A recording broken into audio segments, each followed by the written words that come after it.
3-4, sedotan kecil, tanaman kangkung, sabut kelapa yang memiliki kelebihan antara lain tahan terhadap jamur, tidak mudah terbakar, mampu menampung air 3 kali dari beratnya, dan juga sabut 15 kali lebih lama daripada kapas untuk rusak dan 7 kali lebih lama dari rangi.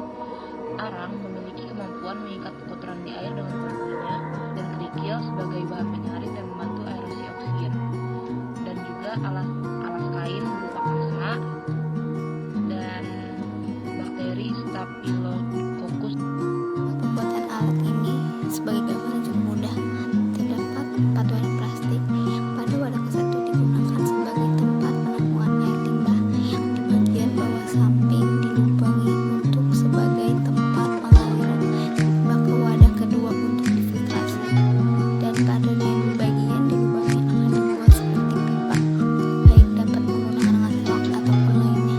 Untuk wadah kedua sebagai filtrasi, pada bagian bawah letakkan kain kasa, lalu di atasnya letakkan kerikil, letakkan lagi kain kasa, letakkan lagi arang, lalu letakkan kasa, dan terakhir letakkan sabut kelapa.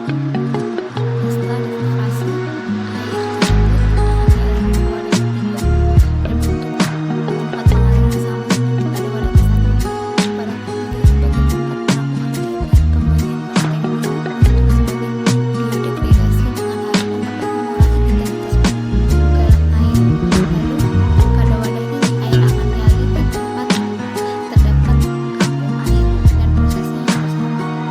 Pada dasar wadah diletakkan kerikil sebagai penahan pada tanaman kangkung, dan tanaman kangkung ini sebagai penjernih airnya.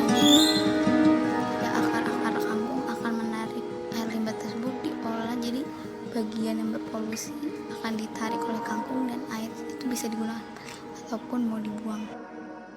Perkenalkan, nama saya Abdullah Satria Nagara, NPM A142 akan memaparkan mekanisme cara kerja alat. Mekanisme cara kerja alat ini ialah air limbah melewati pipa awal dan masuk ke penyaringan yang tersusun dari sabut kelapa, kasa, arang, kasa, kerikil, dan kasa yang bermaksud untuk menyaring kotoran yang makroskopis. Setelah itu dilanjutkan dengan pemangkutan wadah yang telah diisi dengan Staphylococcus aureus dan didiamkan selama 1 kali 24 jam. Setelah 24 jam berlalu, air di tampungan akan dialirkan ke pot tanaman kangkung, dan air yang tidak diserap oleh kangkung akan dilepaskan ke sungai. Perkenalkan, saya saya akan menjelaskan kekurangan proyek fitoremediasi kelompok tani. Kekurangannya yaitu belum memenuhi jumlah bakteri yang dibutuhkan untuk menjernihkan air. Perkenalkan, nama saya Muhammad Iqbal Fauzan, NPM 187. Di sini saya akan menjelaskan kelebihan dari alat ini.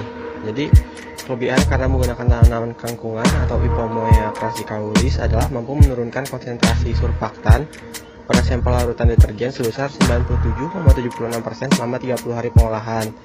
Kelebihan lainnya dari penggunaan kangkungan atau Ipomoea crassicaulis adalah dapat menurunkan konsentrasi fosfat pada sampel larutan deterjen sebesar 90,77% selama 30 hari pengolahan.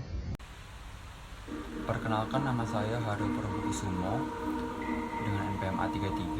Jadi saya akan menjelaskan pengaruh kangkung dalam fitoremediasi, di mana kangkung merupakan salah satu tanaman yang mudah menyerap logam berat dari media tumbuhnya.